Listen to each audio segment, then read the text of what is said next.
Have you ever packed up and moved somewhere that you've never been, or maybe you've thought about doing it? That was me. And in 2000, I did just that.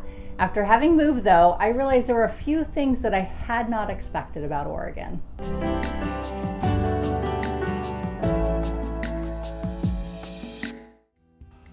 Hello and welcome to my channel. My name is Leanne Cray and I am a realtor with Allegiant Realty Group. Come join me as I share all things related to living in, moving to, buying, and selling here in the heart of Oregon wine country. Feel free to click subscribe down below and you'll be notified each week when I have new videos up. So, you've decided to move to Oregon, or maybe you're just starting to think about it. In 2000, I looked at a map of Oregon and I realized that there was this area of small towns surrounded by vineyards. Only an hour to the coast, an hour to the city of Portland and the airport, about 2 hours to skiing in the mountains, and then only another hour or two hiking around waterfalls, all with being surrounded by wineries and tasting rooms. So I had the same thought. So I did. We moved. We packed up the house, filled the U-Haul, bought a pop-up camper to sleep in so we had kind of a house, drove cross country from upstate New York to the heart of Oregon wine country here, where I've now called home for 21 years. Now, having done this, there are things about living in the heart of Oregon wine country, and in some cases in Oregon for that matter, that I had no idea to expect. I'm intrigued. So today I am sharing 7 random things in no particular order that while living here I've learned are actually normal here in Yamhill County. Number 1, pronunciations. There are a smattering of cities, rivers, counties, and parks in the state which were named by the local tribal Indians back in the 1800s before we were a state. Many people, when they first come here, they will have a hard time pronouncing some of the words because if you try to sound them out, they're not going to give you the correct pronunciation. So, to keep someone from looking at you cross-eyed because you said a name wrong or learning something wrong and having a bad habit of saying it thereafter incorrectly, I'm here to help with a few that you will see quite a bit often. To start with, the state's name itself is pronounced Oregon. Many people outside of the state will come in and they will incorrectly pronounce the state and say Oregon because of the O at the end, but it's correctly pronounced more with a U sound, Oregon. Champoeg. Champoeg Park was the site of the first provisional government here in Oregon. It's actually located here in Yamhill County as a state park. If you are like me the first time I saw it, I thought it would be pronounced Champoeg, I don't know, but it did not roll off as Champoeg the first time I saw the word. Willamette. The Willamette River flows oddly enough from south to north from Eugene to Portland. It runs about 187 miles before draining into the Columbia River. The entire area from Eugene to Portland is known as the Willamette Valley, where we here in Yamhill County are the heart of. If you are like many though, the first time that you'll see the name, you'll want to incorrectly call it the Willamette. So the easiest way to remember the correct pronunciation is a rhyming phrase that you will find on shirts printed all over the place that simply joke, "It's Willamette, damn it." One more very, very important pronunciation that you will definitely want to know before coming here or as soon as you get here is what we in the heart of Oregon wine country are known for, and that's our main grape, the Pinot Noir. For those of you that do not know, this is a French name, and in French, in almost all cases, they do not pronounce any consonants at the end of words unless there's a vowel thereafter. So, being there's no vowels at the end of either word, if you're looking at it, you may want to call it the Pinot Noir, but it is correctly pronounced Pinot Noir. Now, to go hand in hand with this, its white grape counterpart is the Pinot Gris. Again, the consonant is silent at the end of both words, so instead of saying the Pinot Gris, it is pronounced Pinot Noir. Say that again. Instead of calling it the Pinot Gris or Pinot Gris, it's the Pinot Gris. Number 2, stay in your car at the gas station. Another thing I had to learn when I moved to Oregon was that they do not pump their own gas. In fact, it's actually against the law to pump your own gasoline in the state of Oregon. Wait, what did you say? We are actually one of 2 states that held on to this law from the 1950s, New Jersey and us. Now, having grown up in North Pole, Alaska, I can remember many times in the winter with a thermometer reading -20, -40 below, which I would have much rather preferred not to get out of my car to pump my gas, versus here where the temperatures are pretty moderate really year round, but Alas, the gas attendant pumps our gas and we stay in our cars. There are two exceptions to this though. So in motorcycles and scooters in 2001, the state changed the law allowing motorcyclists and scooterists to have the ability to fuel their bikes and scooters at the pump themselves.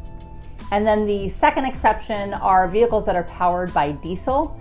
Diesel actually does not qualify as a Class 1 flammable liquid. So if your car is diesel, you can pump your own. Number 3, where are all the umbrellas? I know when most people think of the Pacific Northwest, they think of rain, and it is true. We accumulate about 43 inches of rain over about 142 days each year here in Yamhill County. More even actually than Seattle, surprisingly. So in moving here, I made sure to pack my umbrella, but to my surprise, no one here uses umbrellas. I'm not even sure if they own umbrellas. One would think with rainy winters that everybody would carry an umbrella, but truth be told, it's not the case. The rain here is more of a constant light drizzle, so we don't actually have a lot of pouring down rain or big raindrops. So rain gear and umbrellas, they're just not common daily gear here. Complete side note, did you know that Miami actually averages 61 inches of rainfall over 135 days a year? Way more rain than us in only 7 less days. Along with the lack of umbrellas, thunder and lightning also are nearly non-existent here. We may get to hear a clap of thunder once or twice during the springtime, or maybe an occasional lightning bolt here and there, but I can say it's a completely different experience to be in a rainstorm with lightning and thunder when I'm in other areas of the country versus what our rainy winters are actually like here. What honestly takes the most getting used to are the gray winters, the gray skies. I have been in places where the rain will start falling, the sun shines through the clouds. Not the case here at all. It can feel very gloomy and gray between November and February. Some people are fine with it. Some people adjust to the gray and have no problem. Others, like me, learn to escape and vacation somewhere with the sun where they can soak in vitamin D to hold us over till the summertime. As for weather the rest of the year here in Yamhill County, temperatures are really just generally mild. They vary from mid 40s in the winter days to mid to high 80s during the summer days. Not to say we don't have a few colder days in the winters. Sometimes we get a little dusting of snow, maybe 1 or 2 days it'll last. And in the summertime, we've been known to experience some summer days that hit the triple digits, especially this last summer of 2021. But in general, it's a pretty temperate region where we get to enjoy all 4 seasons. Spring starts around Easter, then through April, May, and June, the weather is normal spring weather of cold, warm, sunny, dry. I will tell you, moving here, I thought June was a summer month. But after many years of having a couple of rainy days scattered throughout the month, I've learned to accept that I cannot count on summer until after the 4th of July. So now I count summer as July 5th through mid-September. And that's when the days are nice and dry, sunny, warm, beautiful. And I try to get in as much golf as I can because I'm a fair weather golfer and I don't like to golf in the rain. So by the middle end of September all the way into November, that's where it's fall. The colors of the leaves are changing, the temperatures are dropping, we're getting a little bit more moisture in the air again. And then some days though are sunny. And then by mid-November, we've hit our winter, which then lasts into March. Number 4 is diversity. Now, honestly, I wasn't sure if I should actually put this into the video, but truth be told, I recognize this next fact all the time. The diversity of ethnic backgrounds here are not recognized as they are in a lot of places around the United States. Having grown up in the military, I was surrounded by a vast diverseness of people from different backgrounds, and also having traveled around the state of Alaska, being immersed into the culture of the Inuits with school programs and different activities when I was younger. And then later moving to New York, also then again surrounded by people from all walks of life. Moving to Oregon was a bit of a culture shock because that's not the case at all. Per the census from this last year, July 2021, Yamhill County mimics pretty much the same numbers as the state of Oregon in all. Approximately 76% of Yamhill County is of white Caucasian descent. The state of Oregon is 75%. Hispanics and Latinos make up the next largest group of 16% of our county, the state reflecting 13%. And then the remaining 8% of our county is the rest of the mixed population of backgrounds, where the state recognizes 12% being various backgrounds besides the main two. So diversity is not as large here, you can tell. Number 5, no sales tax. If you look at a price tag and it says $9.99, you are really going to pay $9.99. Unlike other states where I go, where I'm trying to calculate in my head what's their tax and how does that add up and what's the tagline and what am I really paying for this stuff? Here it is what it says on the price tag. There's no sales tax. But obviously the state then needs to offset this in some way. So we do pay state income tax, which in comparison to other states that has it, we're actually considered the 3rd or 4th highest in the nation. Income tax in the state of Oregon ranges between 5 and 9.9% depending on your income level. So if you add this to your federal income taxes, it's a safe bet that you can easily calculate an average of about 30% of what you make going towards taxes every year, both to the federal government and the state of Oregon. Number 6, speed limits. They're slow. There is no freeway that runs through our county. The closest that we have is Highway 99W. It's a 1 to 2 lane artery that runs north and south, and it'll get you to most of the towns in the county. Sometimes it allows for speeds to 55 miles an hour, and others, especially through all the towns, are 35 miles an hour.